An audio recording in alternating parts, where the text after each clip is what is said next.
ستمبر کی 7 تاریخ، اور وہ ہمارے لیے پاکستان کی مسلمانوں کے لیے اس لحاظ سے بڑی تاریخی ہے کہ یہ وہ دن تھا جس دن پاکستان میں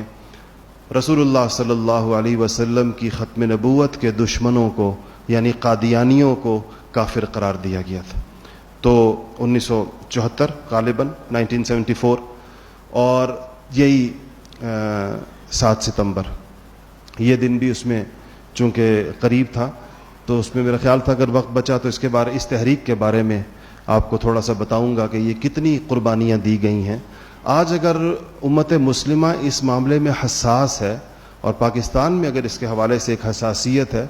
تو ہمارے حکمرانوں کو اس حساسیت کو سمجھنا چاہیے۔ ہر دور میں کوئی نہ کوئی چھیڑخانی اس قوانین کے حوالے سے ان مسائل میں ان لوگوں کو بلا وجہ مشتعل کرنے کا باعث بنتی رہتی ہے۔ یہ قانون ایسے آسانی کے ساتھ نہیں بنا تھا، اور جو لوگ یعنی ظاہر بات ہے کہ ہم نے تو وہ دور نہیں دیکھا، ہماری پیدائش سے پہلے کی باتیں پڑھا ضرور ہے ہم نے اس کو، لیکن شاید اس مجلس میں کچھ ایسے بزرگ ضرور بیٹھے ہوئے ہوں اس عمر کے لوگ جنہوں نے تحریک ختم نبوت کو دیکھا ہوگا، یا انہوں نے کم سے کم اس کی خبریں سنی ہوں گی اس دور کو، کہ وہ بڑی جس کو کہنا چاہیے طویل تاریخ تھی، ایک پوری تحریک تھی، اور بڑے ملک کے طول و عرض میں اس پر، حالانکہ ایک اسلامی ملک تھا پاکستان،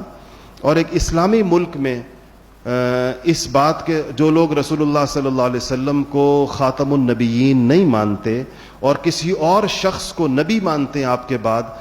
یہ اس کو بتانے کے لیے یا اس کو قانون کا حصہ بنانے کے لیے اتنی جانوں کا نذرانہ کیوں پیش کرنا پڑا،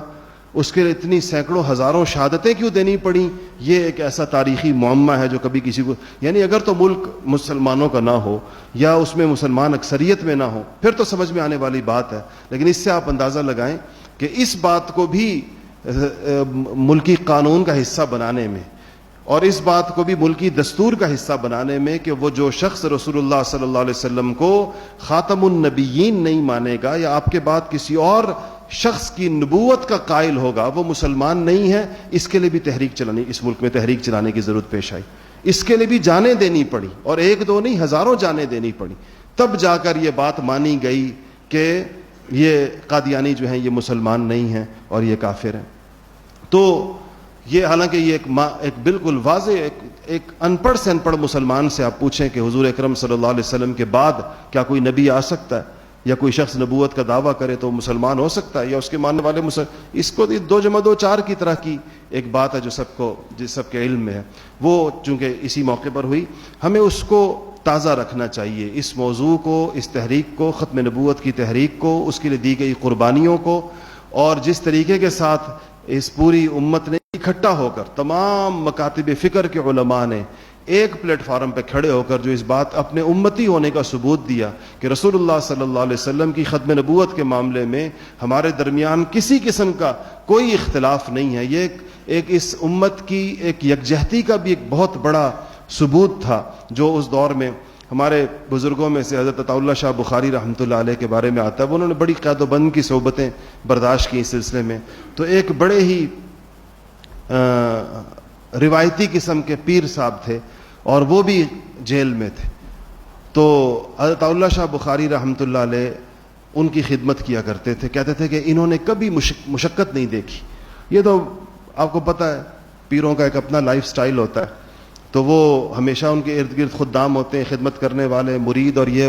وہ بھی تحریک ختم نبوت میں گرفتار ہو گئے تو جیل میں آ گئے۔ تو سید عطا اللہ شاہ بخاری کے بارے میں آتا ہے کہ جیلوں کے اندر اس زمانے میں کوئی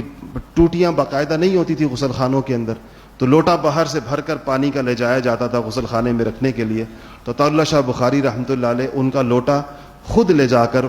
پانی کے لیے رکھا کرتے تھے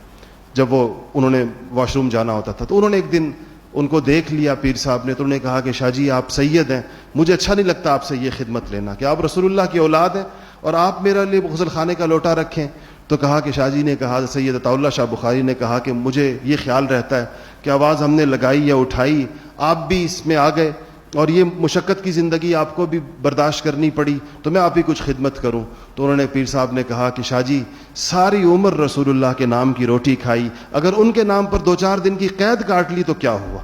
کہ ساری عمر ان کے نام کی روٹی کھائی، تو اگر ان کے نام کے پر 2-4 دن کی قید آ گئی تو اس میں کون سی ہے؟ یہ جذبہ اس زمانے میں ہر طبقے کے اندر تھا. اللہ جل شانہ اس کو باقی رکھے اور مجھے اور آپ کو بھی اسی عقیدے پر زندہ رکھے اور اسی پر موت دے. وآخر دعوانا الحمدللہ رب العالمین.